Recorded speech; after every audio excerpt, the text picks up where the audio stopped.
Hi, friends. This is Wendy Harrop, and welcome to the Say Yes to Yourself podcast.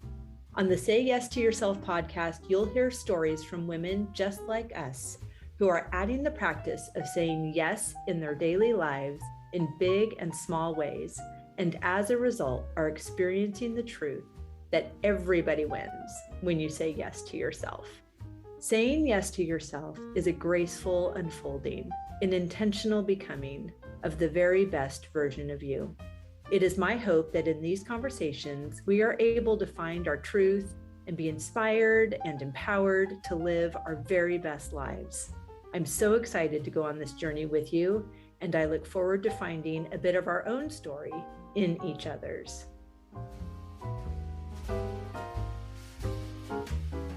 Hello, my beautiful friend. Welcome back to the podcast. I am so delighted to have you here.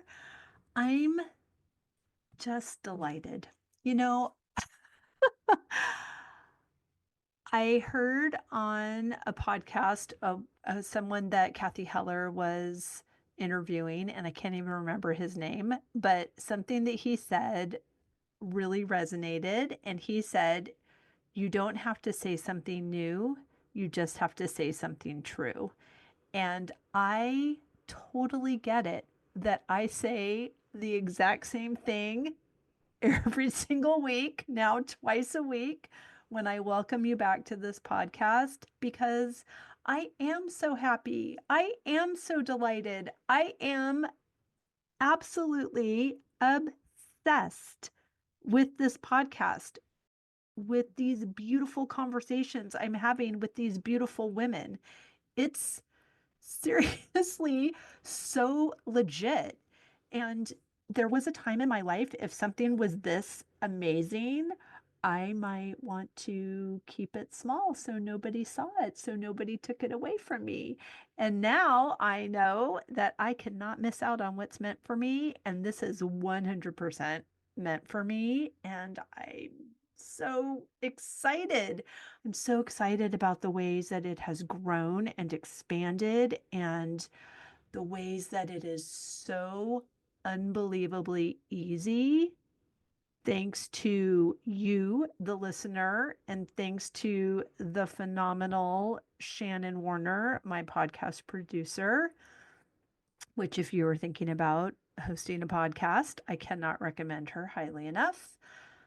All I get to do, all I have to do, quote unquote, have to do for this gorgeous experience is be present for beautiful conversations.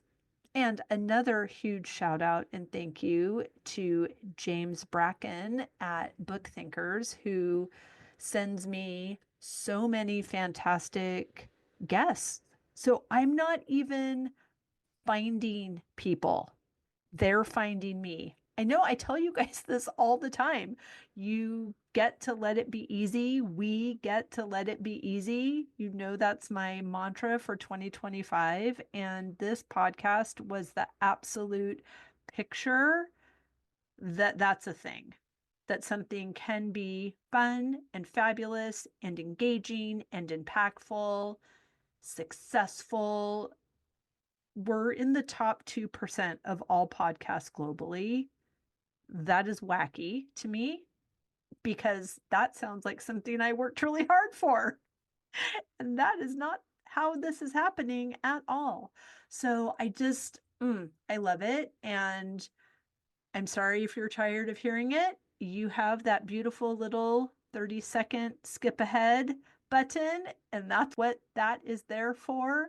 But I will continue to bask and bathe in appreciation for this beautiful, beautiful thing that I get to be a part of. In fact, I love it so much that, we've launched new things as a result of it. We have the Say Yes Sisterhood, which is our monthly membership, which is unbelievably fabulous. Love to invite you into that. And also, we have our Say Yes Summits. So, our next one is coming up in June. It is the 17th and 18th of June, and we have a phenomenal lineup. Our theme for this summit is expansion. And we have Sarah Dale and Dina Jansen, who you have already heard on the podcast, Julia Henning and Connie Jefferson, who you will hear in the coming weeks, Sherry Lukey and Lisa DeAngelis, whom you have already heard, and Alex Lalak and Sylvia Subarana. She's fabulous, who you just heard last week or the week before on the podcast. So these powerhouse, fabulous women, oh my word, we will link all their episodes in the show notes so you can be reacquainted with them. But they are all coming together over 2 days for this beautiful Say Yes Summit. It's from 1 to 4 Eastern, and you get to be there live on the calls with us. You are asking questions, they're being answered in real time. You are a part of the conversation. You get to have the same experience that I have when I'm moderating these gorgeous conversations as I interview these fabulous guests. It's so good. In fact, today's guest is a former Say Yes Summit presenter. She was on our very first summit back in February. We have the amazing Nancy Waring today. Nancy is a health coach, a 500-hour certified yoga teacher, and former speech language pathologist with over 30 years of experience in health and wellness. Nancy's passion lies in empowering adults to embrace vibrant living through mindfulness, science-based strategies, and purposeful habits. Drawing on her own transformational journey, Nancy integrates her book's 5 pillars, and her book is The Vibrant Sage, Arousing Energy for Health and Happiness. And those 5 pillars are breath, movement, nutrition, sleep, and purpose. She implements those into her coaching and her classes. Her career began in speech pathology, where she honed her skills in client centered care, a foundation that continues to inform her personalized approach to health and happiness. Nancy's mission is to inspire individuals to reconnect with their inner wisdom and live with energy, clarity, and purpose.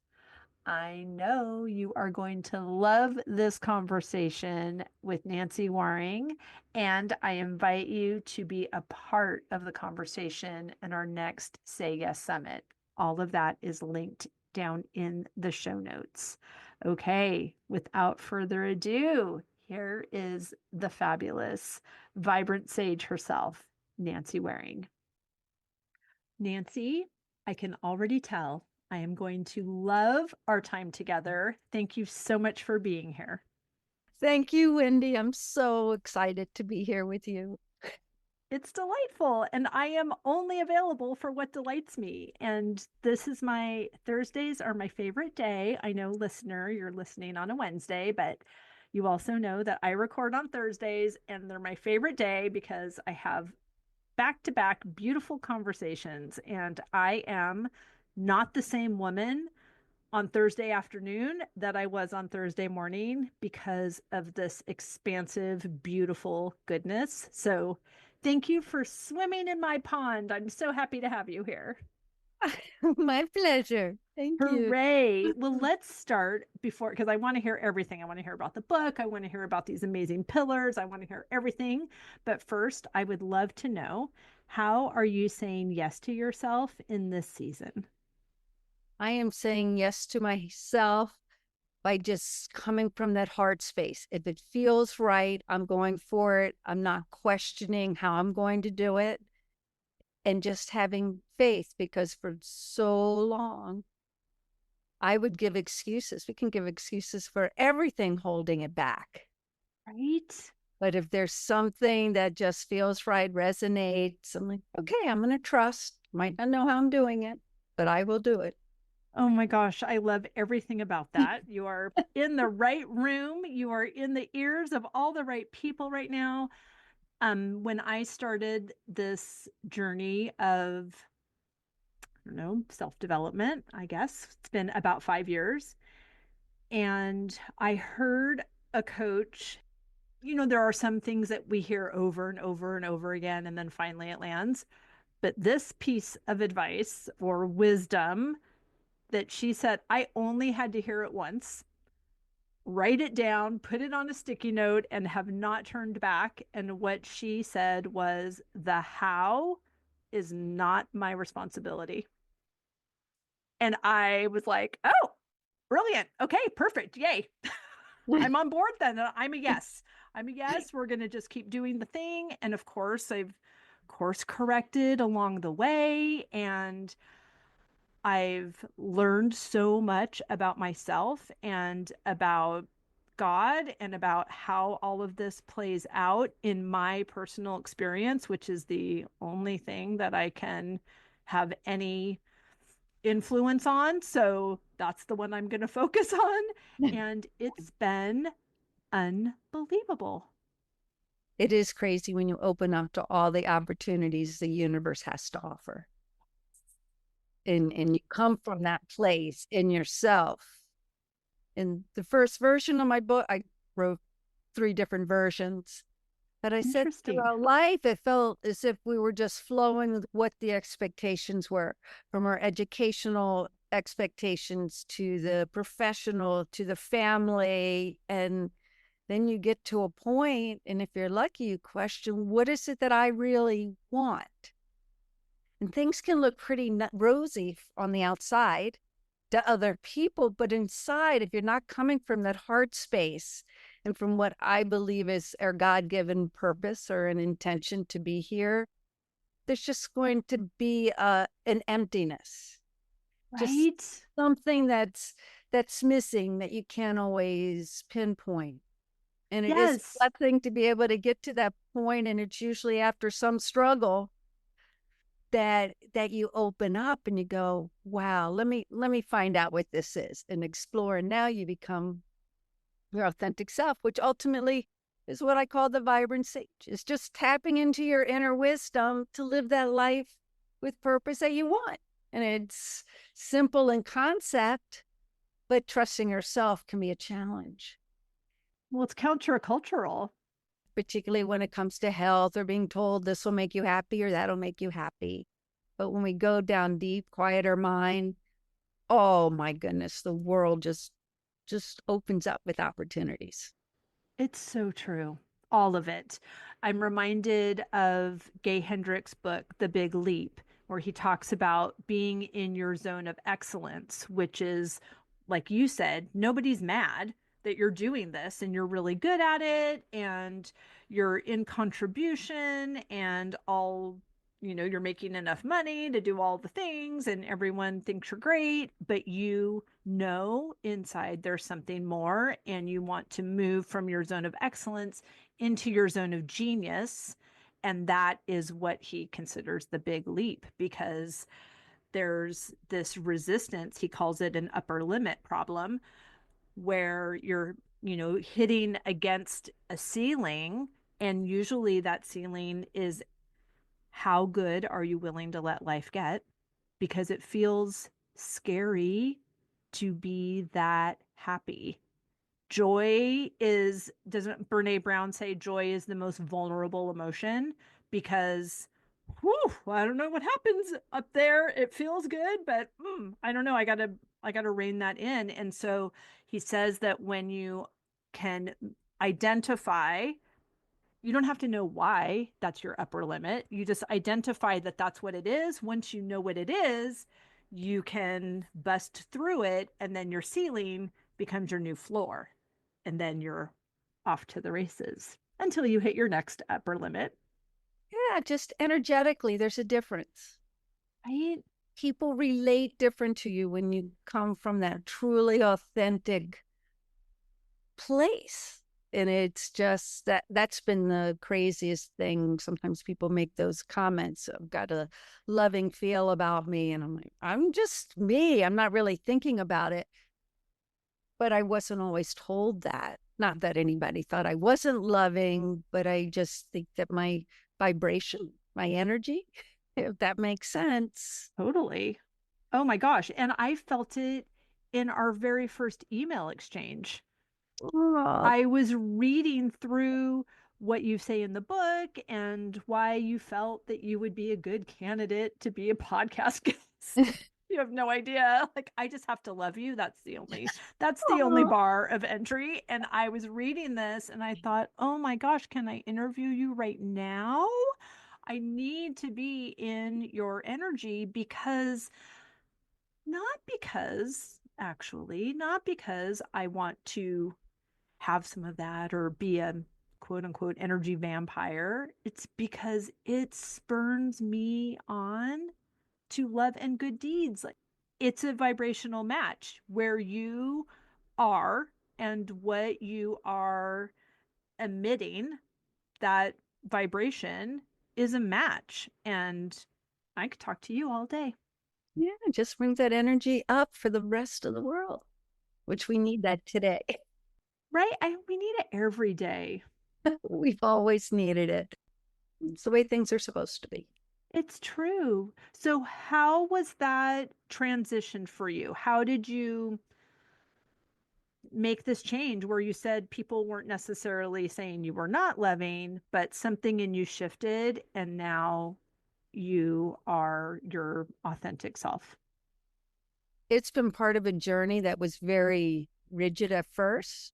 When I ran my first marathon and I was 47, and I wasn't a runner at the time when I started training, but then I trained a Amazing. great group of people. At the time, my now ex-husband, but he was my husband then, I had no support. I had a child with some serious mental health problems, and I was a principal in a school with kids with autism and Wow. neurological disorders. So a lot on my plate, but I still did it. When I crossed that finish line, it's like, what? I can do anything I put my mind to. And I think that's the first time in my life I ever did anything that I didn't really think about. I just trusted the process, Wow. and it wasn't an expectation. And then that created a change in terms of health and wellness. I was a speech pathologist for many years. I loved it. But I worked a lot with adults who had strokes and different neurological disorders. And it hit me in a room, in a therapy room, that this didn't have to happen. So now Mm. I'm going, okay, I've helped a lot of people, hundreds, if not thousands, but I want people to be healthy because we work so hard our whole life. It doesn't make sense. We work hard and then we get sick. And then what we work so hard for, we can't live our life's purpose. So continued on that journey and getting out of speech pathology. COVID hit. I got really very upset and depressed during that time because I hadn't impacted enough lives. There weren't enough people who had optimized their health, and they were the most vulnerable. That's when I started to write the book. And then I think it was through the process of writing my book that then the layers came off. You know, really, what is it that I wanted people to gain from it? And the first version was only 100 pages. When I sent it to an editor, I could tell by the comments from the editor, it wasn't landing the way I wanted it to. I wanted to Mm. inspire. It wasn't okay. So then I had to dig deep. I wrote it again, another editor, still wasn't it.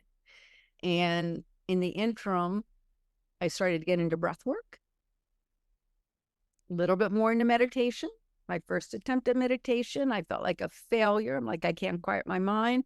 But slowly, and then as I quieted my mind and trusted the universe and God, and then all of these like downloads, if that makes sense, Oh, totally.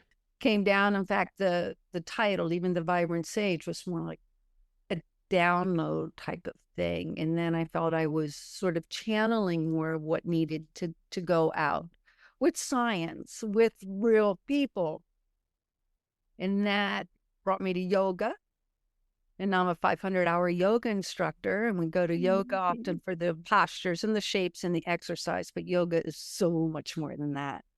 And that really helped me to tap in and recognizing sort of a gift I have inside. And I teach something called yin yoga. I don't know whether you're familiar with yin. No. It's where you hold the shape for 3 to 7 minutes. Mm. And now it becomes meditative and you find your edge and you really connect your mind and your body and your soul and you bring it all together. That sounds so beautiful. And it sounds like I would really like that because I am new to that practice and I don't know the poses. So I feel like I'm keep looking at the instructor and wondering if I'm doing it right and then looking and then they're changing. So if I had more time, that would probably be a great fit. Oh, it is a great meditative process. I have a lot of athletes who do it because they're Mm, really doing a lot of powerlifting or exercise, cardio, and they recognize that importance of quieting down the body. Now you use your breath to quiet the mind and to reconnect. mm, And it's a beautiful practice. So it was the yoga, which I started that journey for one purpose, just really made that difference. mm. I love that so often on this journey for you, you've done things that are big, but they were new to you and unfamiliar. And sometimes that can cause us some panic or discomfort. But it seems like you took these opportunities and you came with a beginner's mind with, ooh, I don't know anything about this. So, like you said, you're going to trust the process. And because you entered those, I'm going to run a marathon, I'm going to write a book, I'm going to be a 500-hour yoga instructor, even if you didn't go in thinking that one, but you have this attitude of curiosity and discovery, which there's no resistance in that. If your goal was, I'm not going to run a marathon, I'm going to have a multi-million dollar empire, but somebody has some resistance around money and worthiness and all of that, then you're just blocking yourself, or we are blocking ourselves from that thing we want because we've got some built up junk that's blocking that.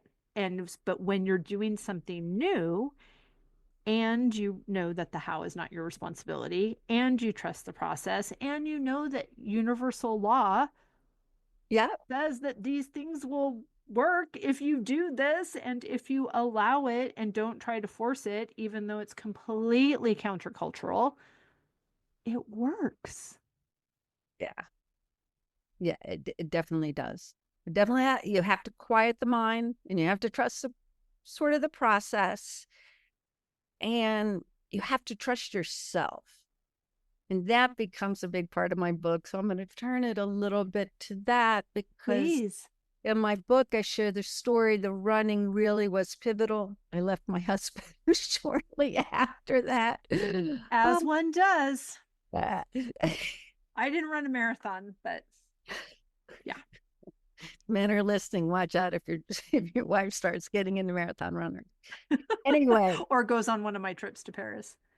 we might laugh about it, but sometimes these transitional things really do unlock something. Well, it's also just to point out as well, it's a double blessing because Yeah. none of these things are ever one sided. We may have been the ones that initiated the change, but there are No. cosmic thank you notes all the time from our ex husbands, whether they know Oh, about them or not.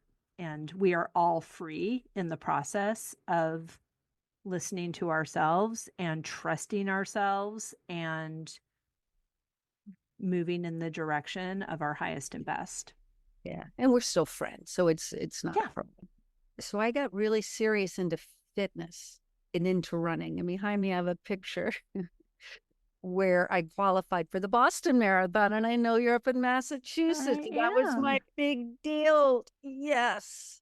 Then I went really super deep into CrossFit and running to get stronger, faster. And I say that from the outside, in many ways, I was 52. I had a six pack ab. I was Wow. skinnier than I ever been as an adult. And I was really strong and I thought I was healthy. Yet I had a lot of cramping in my body. At work, I would get very tired and fatigued.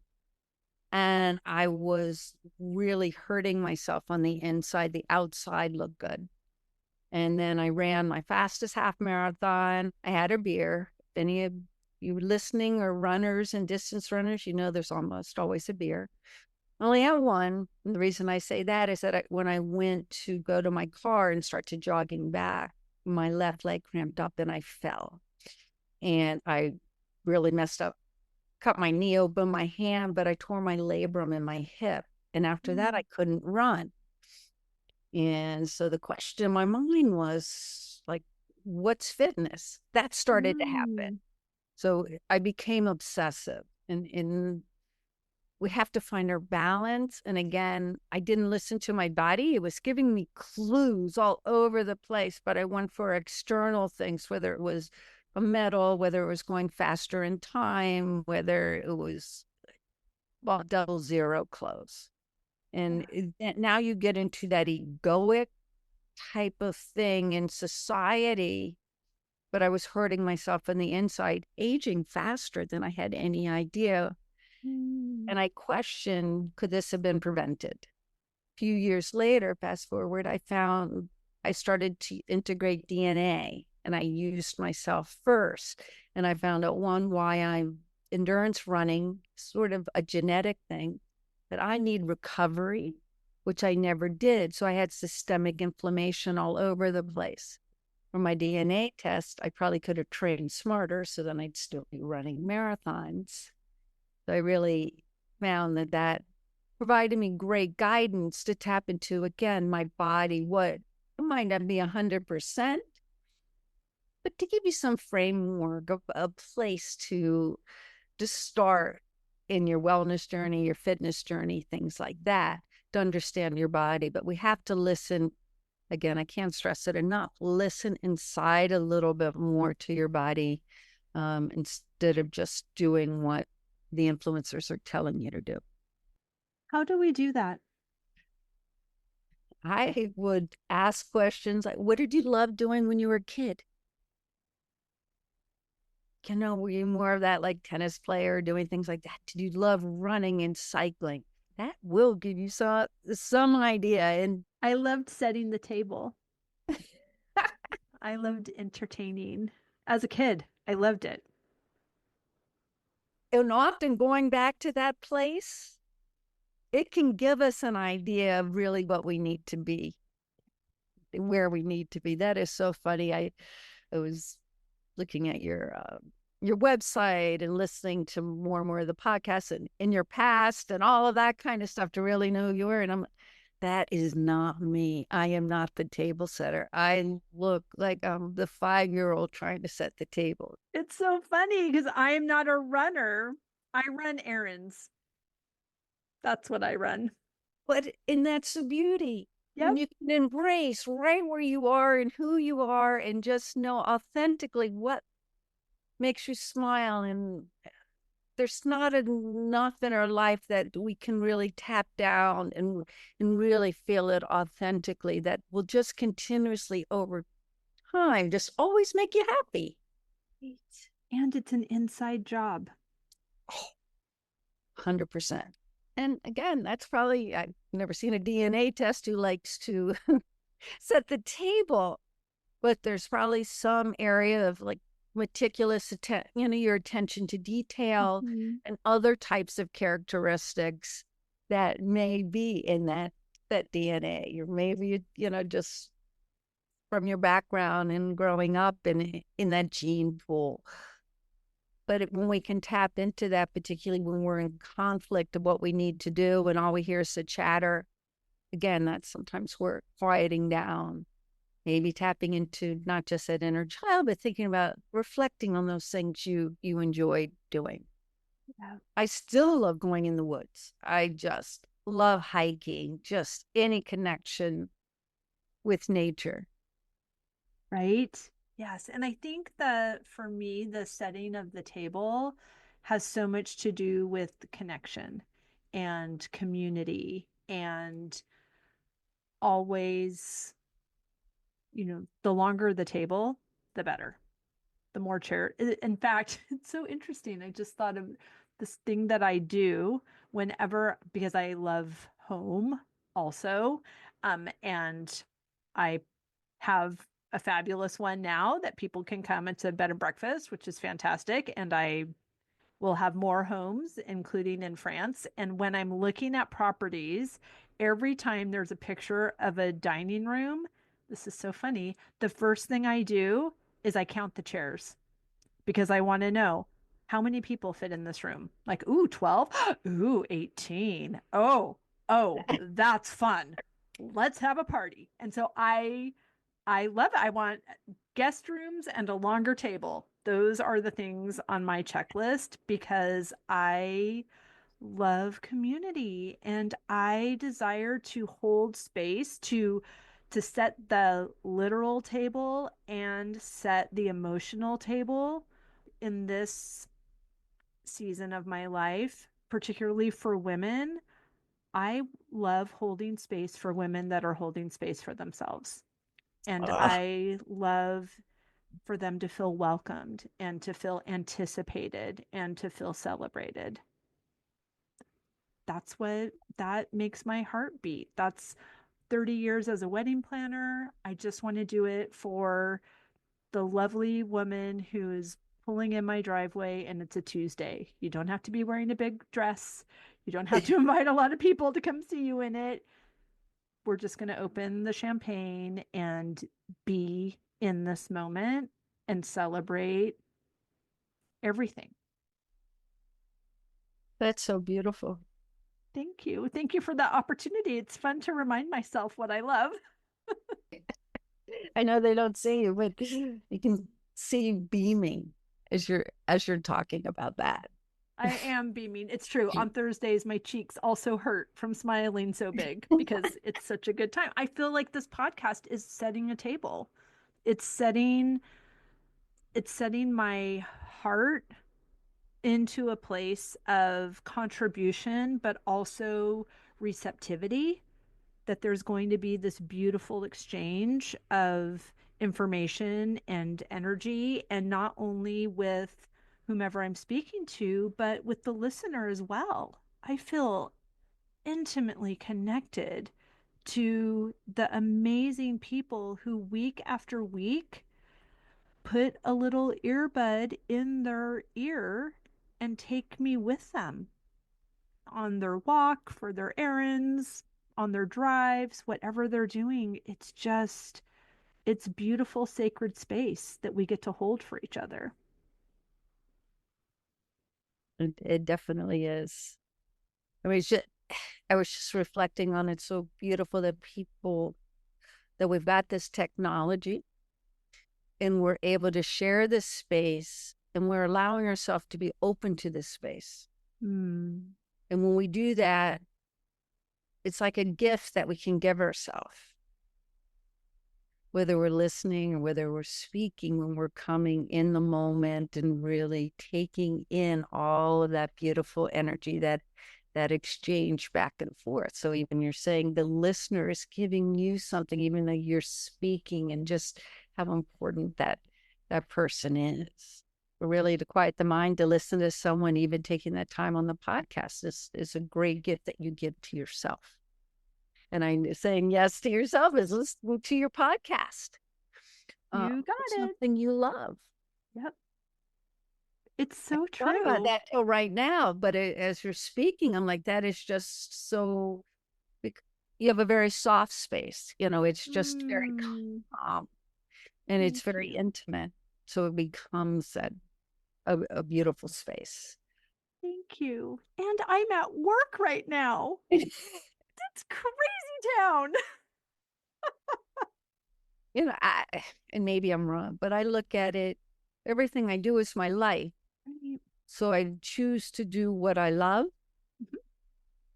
And so I don't see it as work, even though it might be traditionally work. And even as a speech pathologist, I realized when I felt I had to get a paycheck for what I was doing, it was time for me to have another job. And I Right. don't know where that came into my psyche, that there's this guidance that you have, and you should love what you're doing. And it shouldn't be a chore. Right, for sure. And that is what I meant in that we get to do what Mm-hmm. we love. We get to be, do, and have anything that we desire. And it's so life giving. Like you said earlier, we can lobby for our limitations all day long, or we can take the leap and see that it is a soft, safe place to land. Just have to take that first step, that just making that first choice. It doesn't have to be a big deal. Just go, yeah, okay. This is okay. This is what I wanted. I'm taking that change. You don't have to run a marathon. Just has to be Whew, that. Maybe it's going to France with you.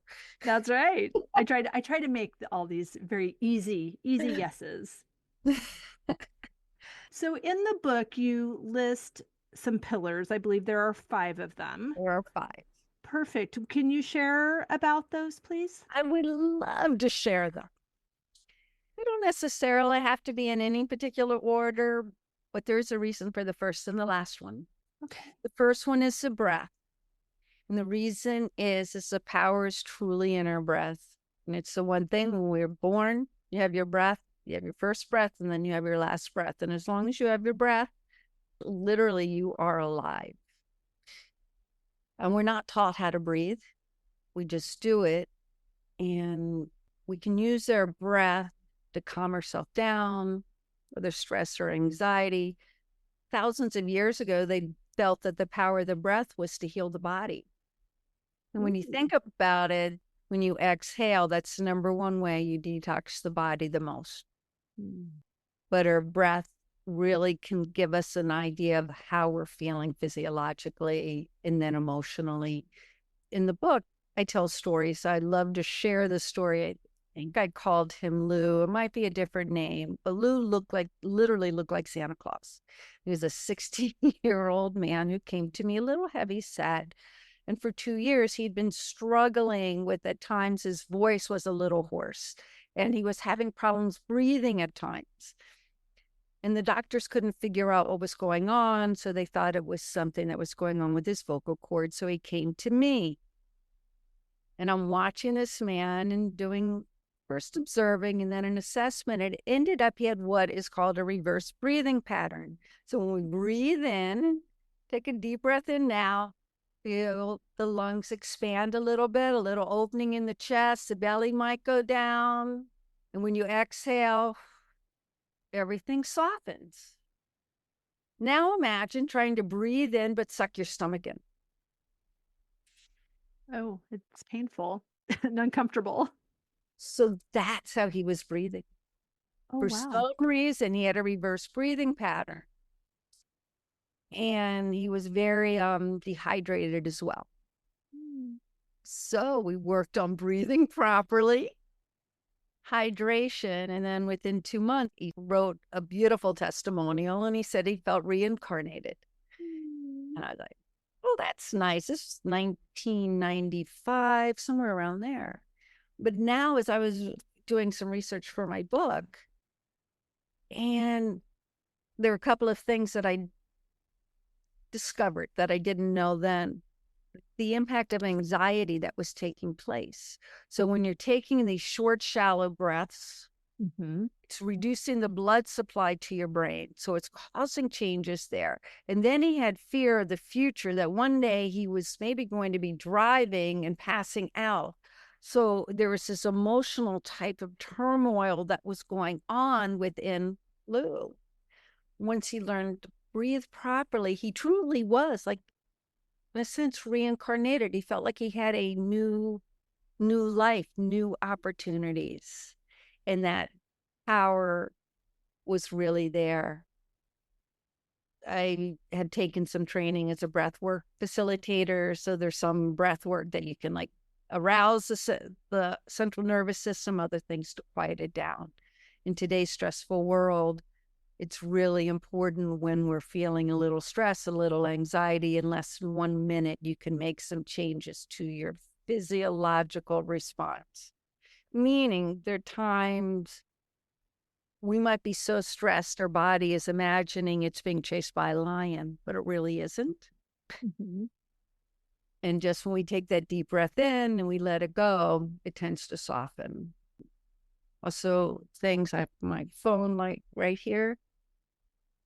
There's been research that has shown when we're looking at our phone, looking at these text messages, emails, often we hold our breath and think about what happens. You're not getting the flow of oxygen into the body. You're not getting the carbon dioxide out.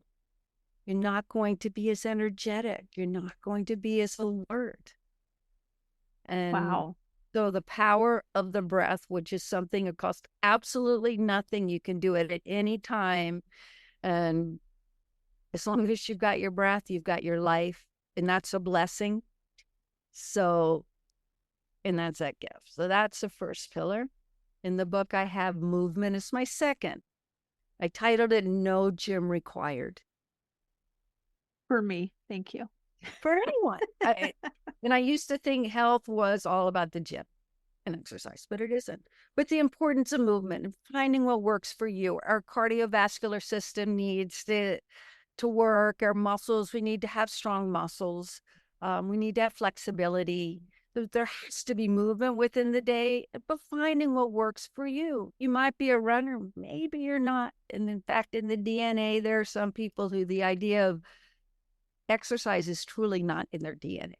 Oh, interesting. I'm a flower farmer, so I'm active all day long. I just don't go to the gym. Mm-hmm. That's even extra special there. Well, thank you. It is. I mean, go outside, Mm-hmm. walk, all of these things, even walking your dog, it does it. But you need to have movement. So that's pillar number 2. Pillar number 3 is nutrition.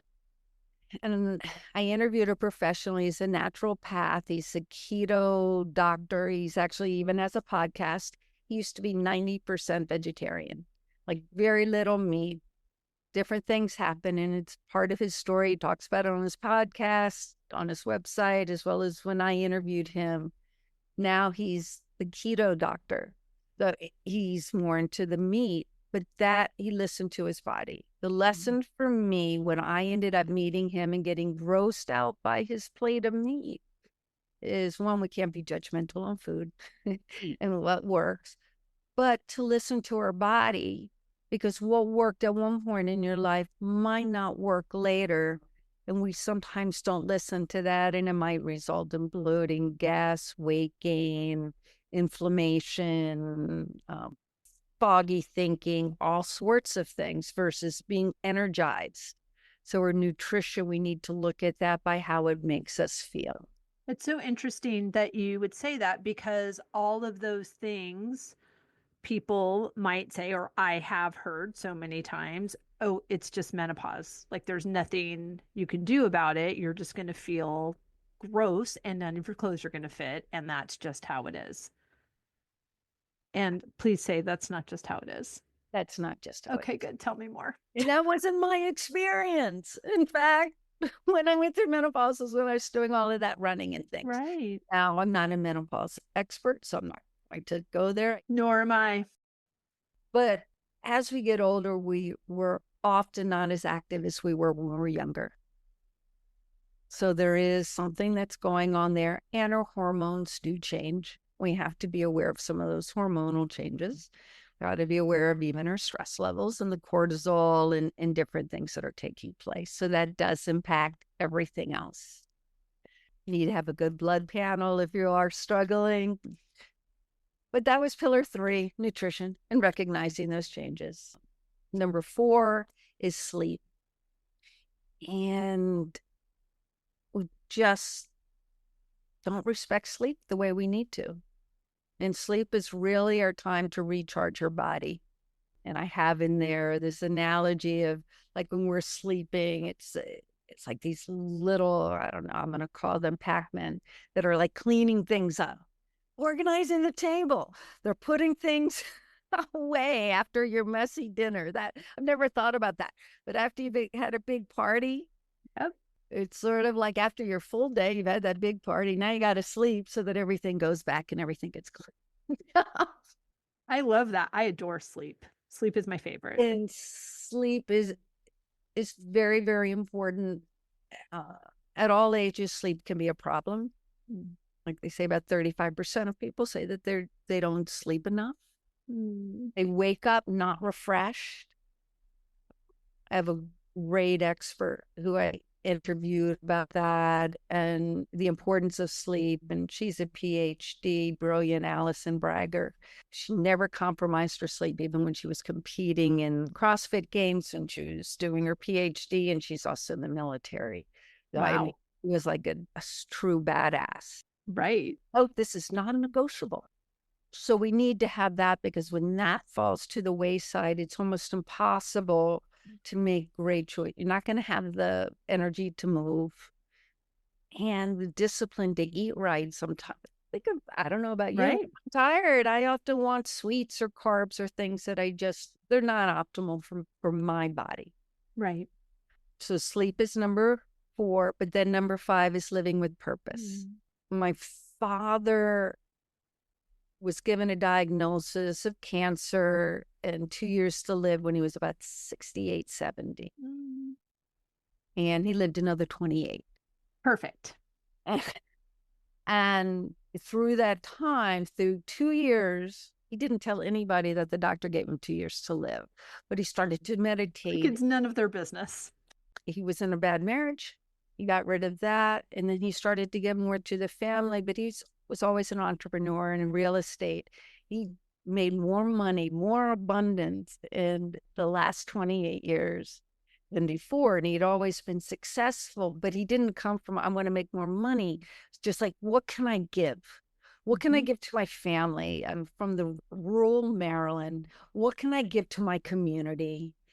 And he came from this loving space. I mean, it was just amazing. So, from his example, and I had questioned so many of those individuals who had strokes. It was close to retirement. And in my mind, I had wondered, is it because you lose your purpose? I mean, so long, often in our life, we're told this is our purpose. You in and get your job, and there's a purpose there. You have your kids, there's a purpose there. But what happens once some of those things aren't there anymore? And sure Right. enough, when I researched, having purpose has huge impact on overall cognitive health. Mm. More than any dementia, all of those different areas. And I talk about that some in the book, but purpose and ultimately, and I didn't start this way when I started writing the book, thinking about it, but it's like this God given purpose. Right. It is why we were here and in our cells, in our genes. Most of it, doctors don't know anything about our cells. I mean, they'll tell you like maybe 0.5%, and I geek out a lot on a lot of the different research and books about it. So I'm like, what is it that you're putting into 99.5% of your cells? And I think that's where God comes in. And it's what we bring in, and it's our in that journey. So if you're blessed enough to, at any point in life, whether young or old, or come from that space and living with that purpose and why you're here, why you got a smile on your face like all the time with what you do, it doesn't have to be a big thing. It's just what you're giving to the world and what set your heart on fire. So when you got your breath, you know you're alive. When you have your purpose, you got your why. Right. So now you got to sleep, you got to eat, you got to move. Well, let's not make it so complicated. Let's find where you are now as well as where you want to go in your life. All we have is right now. But just lead from that space. And my quote is, getting older isn't an option, but how you age is. And I truly believe it. I joke around. I was my oldest at 35. Mm. 3 kids, a job, a husband, and I was serious. My health was not optimal. It was just like, these were all the things that I have to do. And I just was very old and rigid in my thinking. Now I'm 64. You are? Oh my, you seriously look like you're 35. I mean, I knew you're more than 52 because you said you ran a marathon. Well, Healthy looks great on you, Queen. Thank you. You're welcome. And this is what I want to get to everybody. It's an energy, and we talked about that at the beginning. It is all about this energy that lights you up. Right. So those are the 5 pillars: breath, movement, nutrition, sleep, and having a purpose. And recognizing it's fluid. All of those things are changing. And when we can connect and be present with it, then we can go with the flow with what's right for us. It's so beautiful. I could talk to you all day long. Like I said, oh, it's really gorgeous work that you're doing, and the result of the work shows in your physical presence, in your energetic presence. It's just so delicious. Thank you. Please tell everyone where they can find and follow you, how they can get the book, all the good things. I'm on Amazon. By the time you hear this, who knows? Maybe I'll have a relaunch and have something other than Amazon. But for right now, Amazon, The Vibrant Sage, Arousing Energy for Health and Happiness, Nancy Waring. I'm at Nancy _ The Vibrant Sage on Instagram and LinkedIn, Nancy The Vibrant Sage. And a podcast will be coming And soon. a podcast called The Vibrant Sage. So if you are a vibrant sage, I want to hear from you, because I want you to share your story with the world, because we are creating a movement of sages, and I need you. Oh, so good. Rising tides raise all ships. I love it. Oh my gosh, it's so good. Thank you for that. We will link everything down in the show notes. I have loved this conversation. Thank you so much, Nancy. Thank you, Wendy.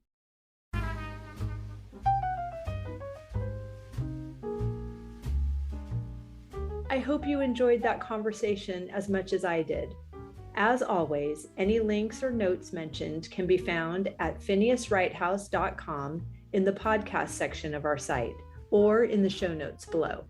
And if you haven't connected with me personally, come find me on Instagram at Phineas Wrighthouse and let me know you listened to this episode. I'd love to get to know you. Thank you for sharing this time with me. I know your days are full, and I'm really grateful that you chose to spend some of your precious time right here. Be sure to subscribe to the podcast so you don't miss any of these delightful conversations. I'll see you next week.